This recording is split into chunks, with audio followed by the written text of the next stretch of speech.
चलो students, class 11th में human physiology का एक जो चैप्टर है excretory product and their elimination, वो आज यहाँ से स्टार्ट करते हैं। देखिए, जैसे कि यहाँ पे टाइटल दिया हुआ है excretory product and their elimination.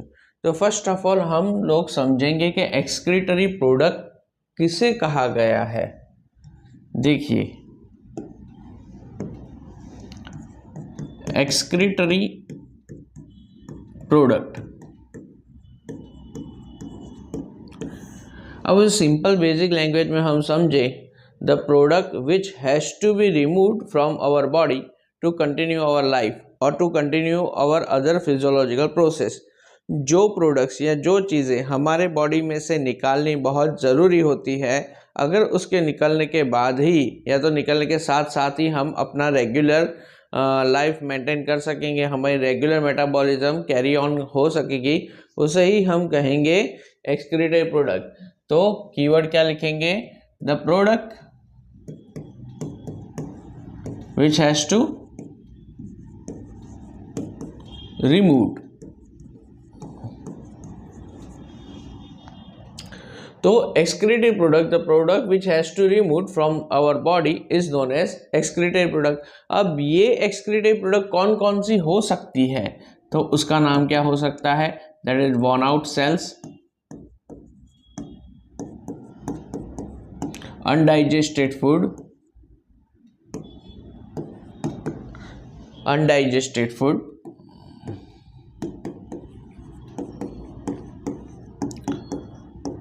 toxic substances,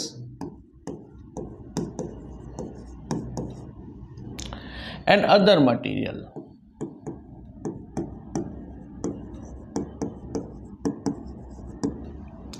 एक बात ये भी है कि ये जो भी मटेरियल जो हमारी बॉडी में से निकलता है वो नाइट्रोजनस कंपाउंड होता है, मीन्स उसमें नाइट्रोजन प्रेजेंट होता है। तो इसको एक अनदर मैनर में कहेंगे द नाइट्रोजनस कंपाउंड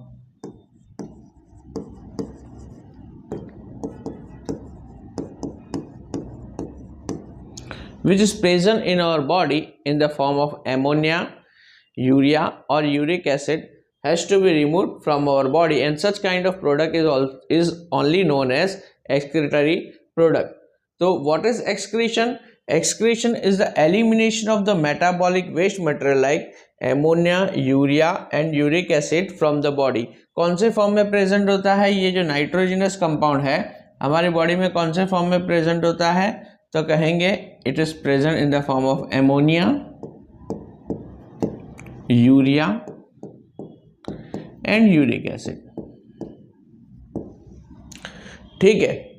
अच्छा, दूसरी चीज हम देखेंगे, ये स्लाइड पे आने से पहले हम ये डिस्कस करेंगे कि अगर हमें एक्सक्रीटरी प्रोडक्ट रिमूव करना है हमारी बॉडी में से, तो उसके लिए कुछ स्पेसिफिक ऑर्गन्स उसमें इन्वॉल्व हैं, तो उसे हम कहेंगे एक्सक्रीटरी ऑर्गन्स। उसे हम कौन से हेडिंग में कवर करेंगे? Excretory organs.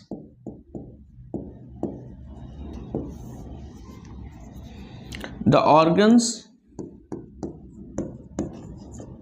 which are involved, the organs which are involved in our body to remove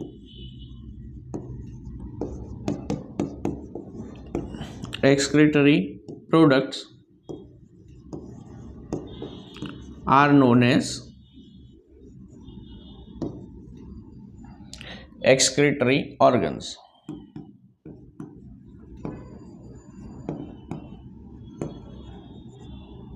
अच्छा, आगे जैसे कि हमने बेसिक बायोलॉजी में पढ़ा है कि कोई भी लिविंग ऑर्गेनिज्म होता है, उनका जो बॉडी स्ट्रक्चर या स्ट्रक्चरल ऑर्गेनाइजेशन होता है या तो सिंपल होता है या तो कॉम्प्लेक्स होता है, या तो यूनिसेलुलर होता है या तो मल्टीसेलुलर होता है। तो हम किस क्लास में आते हैं? हम उस क्लास में आते हैं we are the complex multicellular organism.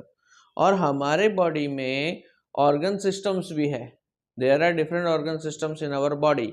तो वैसे ही जैसे digestive system, nervous system, reproductive system, respiratory system, वैसे ही हमारी बॉडी में एक्सक्रीटरी प्रोडक्ट को निकालने के लिए जो ऑर्गन सिस्टम है उसको हम कहते हैं एक्सक्रीटरी ऑर्गन सिस्टम या एक्सक्रीटरी सिस्टम।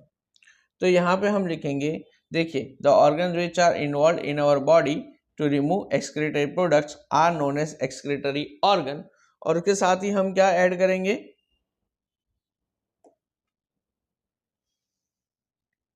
एक्सक्रीटरी सिस्टम, ये दूसरी डेफिनेशन है। The system which is completely involved in removing the excretory substance from the body is known as excretory system. It consists of, एक सिस्टम सिर्फ अकेला organ का बना नहीं होता, उसमें कई सारे ऑर्गन्स साथ में होते हैं। तो हम लिख सकते हैं it consists of several organs,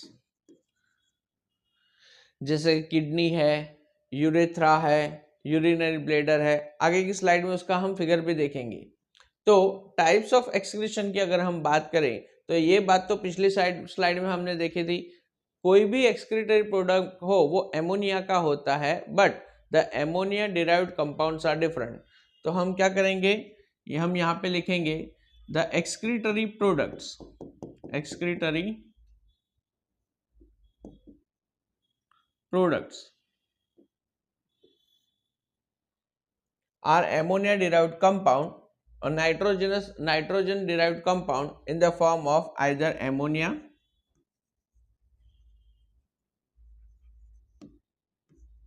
urea and uric acid. अब ये चीज है कि कुछ लिविंग ऑर्गेनिज्म अपना एक्सक्रीटरी प्रोडक्ट एमोनिया के फॉर्म में निकालते हैं, कुछ लिविंग ऑर्गेनिज्म अपना एक्सक्रीटरी प्रोडक्ट यूरिया के फॉर्म में निकालते हैं, और कुछ लिविंग ऑर्गेनिज्म अपना एक्सक्रीटरी प्रोडक्ट यूरिक एसिड के फॉर्म में निकालते हैं। तो बेस्ड ऑन देयर एक्सक्रीशन हम यही लिविंग ऑर्गेनिज्म को 3 डिफरेंट कैटेगरीज में कैटेगराइज कर सकते हैं।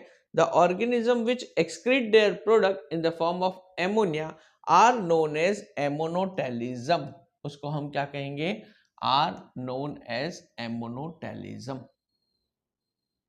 ठीक है, ammonotelic living organism and the types of excretion is known as ammonotelism. The living organism which excrete their excretory product in the form of ammonia is known as ammonotelic.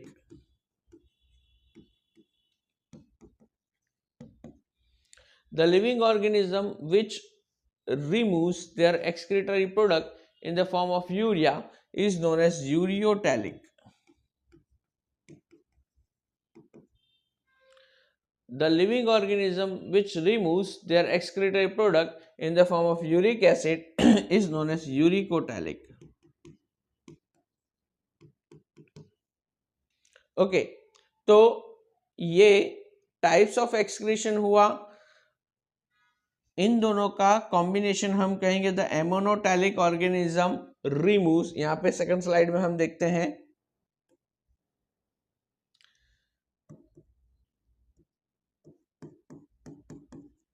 the types of excretion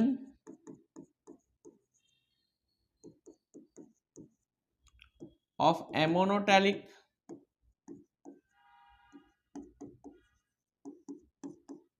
living organism is known as ammonotelism.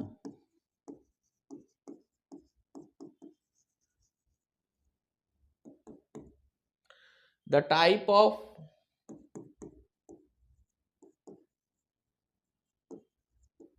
excretion of ureotelic living organism is known as ureotelism, and the type of, ये देखना ये basic definitions है, अगर ये basic definition नहीं आएगी तो आगे के जो फंडास है वो आपको नहीं पता चलेगा। The type of excretion of uricotelic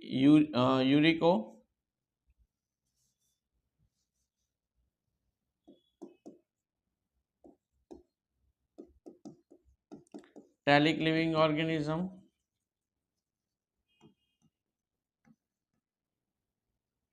is known as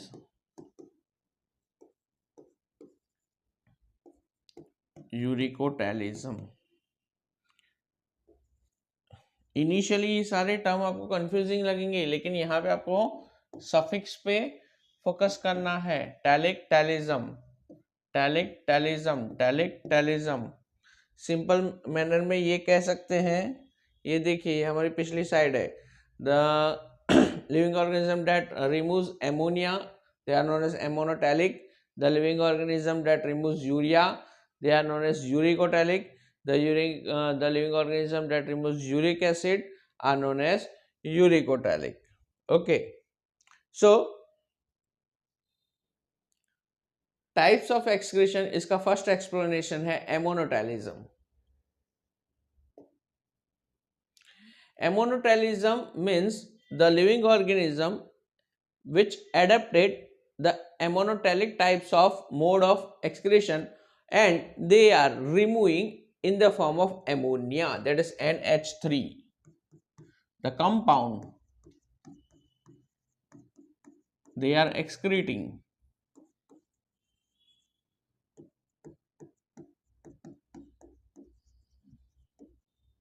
is ammonia. कौन? ammonotelism.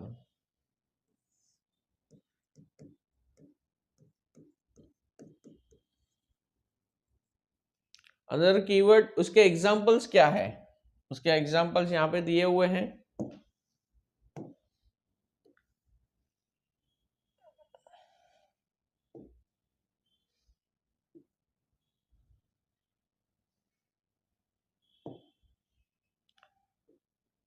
Aquatic invertebrates, aquatic, and those are invertebrates. Aquatic insects, bony fishes, aquatic amphibian. अब ये बात एक समझ के चलो, एक फंडा ये है कि जो लिविंग ऑर्गेनिज्म एमोनिया एक्सक्रीट करते हैं वो इतने बदबूदार, यानी एमोनिया जो सब्सटेंस होता है इतना बदबूदार, इतना टॉक्सिक होता है कि अगर ये टेरेस्ट्रियल एनिमल्स उसे एक्सक्रीट करते तो it will be a great headache for all the living organism, क्योंकि इतनी दुर्गंध होती। ये एमोनिया जो है इतना टॉक्सिक है कि उसे न्यूट्रलाइज, यानी जो एक्वेटिक लिविंग ऑर्गेनिज्म होते हैं वो पानी में उसे एक्सक्रीट करते हैं और वो न्यूट्रल होता है। See, ammonia is highly toxic, so excretion need excess of water. Ammonia is readily soluble in water and is excreted by diffusion. Diffusion means a passive process in which the energy is not utilized. So diffusion through body surface or gill surface as ammonium ions. Kidney do not play any significant role in its removal. अब ये जो concept है इन दोनों को, ये देखो, ये diffusion ऐसे ही अंडरलाइन नहीं किया, और kidney do not play any role. Diffusion यानी ये एक्सक्रीटरी जो सरफेस है उसमें से इजीली ये ऊज आउट हो जाता है पानी में। इसमें kidney purification, blood purification, fluid purification ऐसा कोई रोल प्ले नहीं करती। यानी इतना जो पार्ट है ये आपको कॉम्पिटिटिव एग्जाम के लिए इतना समझ के रखना है। This is a concept, right? Okay, another one, ureotelism. So process of excretion of urea, those organism, ureotelism, the process of excretion of urea.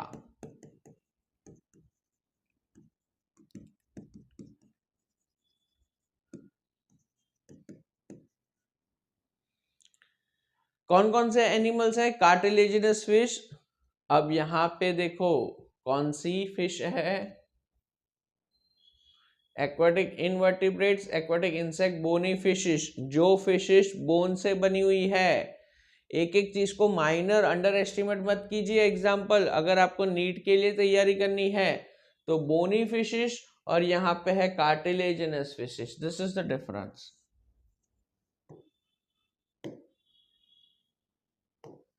बस cartilaginous. Terrestrial and semi-aquatic amphibians, aquatic and semi-aquatic reptiles. In liver, ammonia is converted into less toxic urea. उसमें सिर्फ surface excretory surface ही involve था, जब इसमें क्या है, इसमें liver भी इन्वॉल्व है। सो द ऑर्गन, एक क्वेश्चन फ्रेम हो सकता है, which is the organ that is involve in the conversion of ammonia into less toxic substance urea? तो उसका आंसर क्या आएगा? Liver. So it needs only moderate quantity of water, उसमें high quantity of water, this is the difference. एक question frame कर सकते हैं, what is the difference between ammonotelism and ureotelism? So in liver ammonia is converted into less toxic urea, so it needs only moderate quantity of water for excretion and some amount of urea may be retained in the kidney matrix of some animal to maintain a desired osmolarity. कुछ urea अंदर रहना चाहिए ताकि kidney में वो maintain रहता है, ताकि ऑस्मोलारिटी वो उसकी मेंटेन रहे और बॉडी फ्लूइड सर्कुलेट करते रहे। देखिए थर्ड टाइप्स पे हम आते हैं, टाइप्स ऑफ एक्सक्रीशन में, दैट इज यूरिकोटेलिज्म।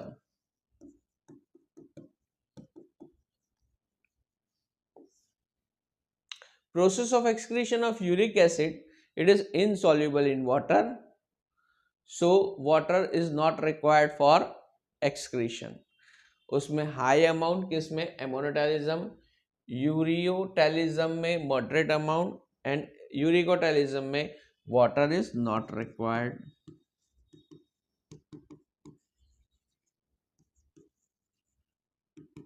अच्छा होगा कि ये तीन जो टॉपिक हैं उसको आप डिफरेंस के फॉर्म में आप तैयार करें, ठीक है? So water is not required, यहाँ पे मॉडरेट अमाउंट ऑफ वाटर,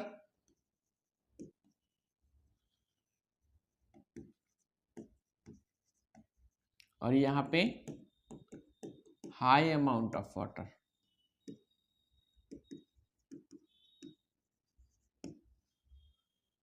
उसके एग्जांपल्स क्या है? इंसेक्ट्स, लैंड यानी ऑलमोस्ट टेरेस्ट्रियल लिविंग ऑर्गेनिज्म को इन्होंने कवर किया है इसमें यूरिकोटेलिज्म में, कि insects, some land crustaceans, land snails, terrestrial reptiles and birds. So यहाँ पे है ureotelism and uricotelism are needed for water conservation.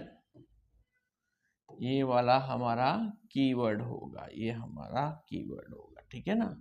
Ureotelism and uricotelism are needed for the water conservation. Done. तो आज का हमने जो पहला सेशन किया excreted product and their elimination, उसमें हमने कौन सा मेजर टॉपिक कवर किया है? Types of excretion. उसमें हमारा कीवर्ड्स कौन से एक बार रिवाइज कर लेते हैं। See, excreted product, the product has to remove, उसे हम कहेंगे एक्सक्रीटेड प्रोडक्ट। कौन कौन सा एक्सक्रीटेड प्रोडक्ट है? Worn out cell, undigested food, toxic substance, other material, nitrogenous compound, that is ammonia, urea and uric acid. The organ which is involved in our